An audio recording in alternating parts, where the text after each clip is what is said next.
some people, I don't know how they did that, but they just decided suddenly that it's wrong to own people. It's just wrong. And through a lot of fighting, they actually managed to abolish that concept of ownership of people. Now, I personally think that ownership of people is very much related to ownership of land. The idea is about how can people form better relationship with land. We believe that there is another way. The current system of ownership of land, I think, is holding us back. And I would like people to have an opportunity to discuss other possibilities. Is there a more just way of sharing the earth? We abuse land because we regard it as a commodity belonging to us. When we see land as a community to which we belong, we may begin to use it with love and respect. Now, what I want to try and do is look.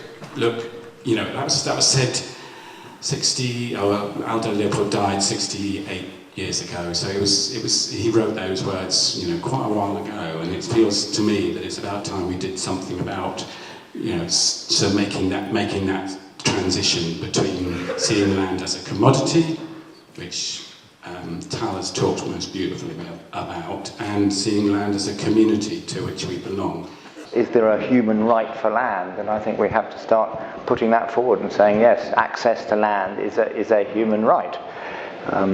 Not access to large amounts, because there's so many of us, but access to a bit is certainly as much a human right as air is or water is. To my mind, the object of the planning system should be to provide for people's needs whilst protecting the environment.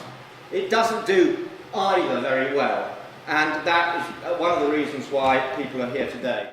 I'd like to get more people inspired to work on bringing forth the voices of people across the world who are trying to maintain control of their land, because so much land grabbing is going on at a very hefty pace across the planet. And once people lose that connection to the land, it's very difficult to regain that. And you know, that's the root of the ecological crisis, really, is you know, when people get removed from the land, then they start to use more resources. Half the population of the planet are people who survive using small-scale agriculture. They're people who are dependent on the ecosystem that they live in order to earn their livelihoods. They get what they need from the land.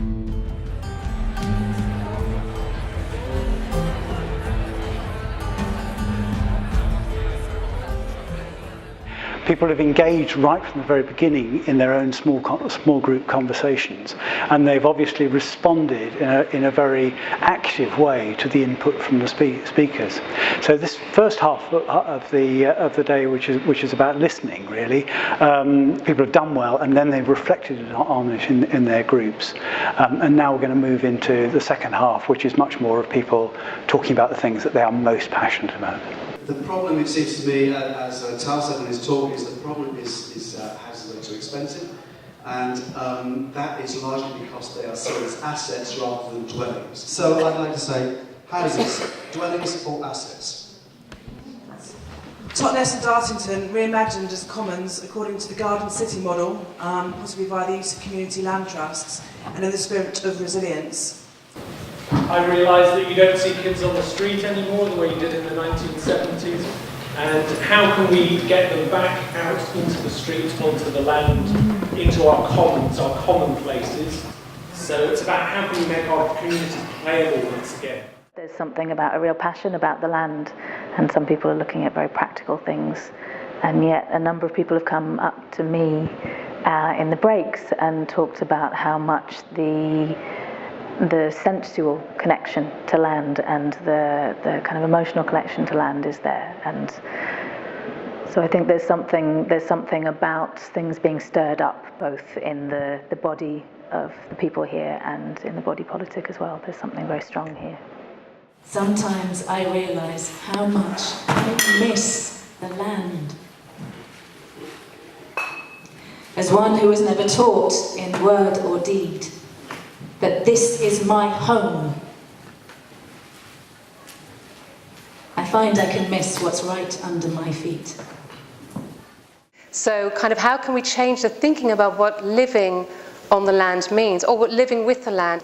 And so many of those ideas have got really stuck into a particular mode that I don't think is helping us anymore.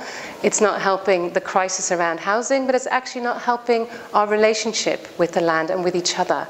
So this is a place for those conversations to start and for people to feel that they're not alone with these questions. And also, there are so many amazing people doing stuff, so there actually are solutions out there. We need to just have some joined up thinking and some opportunities to flesh these solutions out together.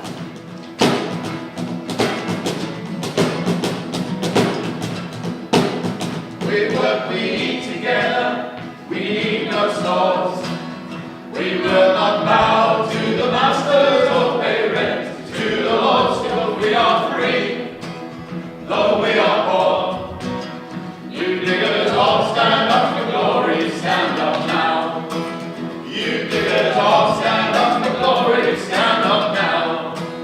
From the burn of property, the orders came.